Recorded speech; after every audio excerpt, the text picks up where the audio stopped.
I'm glad to have an opportunity to talk to you today. First off, I'd like to explain a bit about our company. As you may have noted, there is a portrait in the lobby. Well, that's our founder, Mr. Antonio Wallace, but everyone knows him as Tony.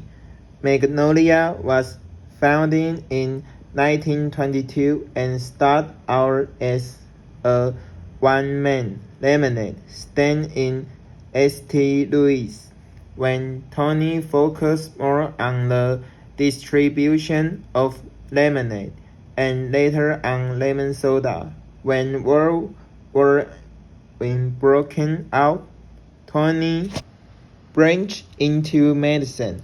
By the 1970s, Magnolia was a household name. As you all know, Magnolia has now moving into natural health production in warming up.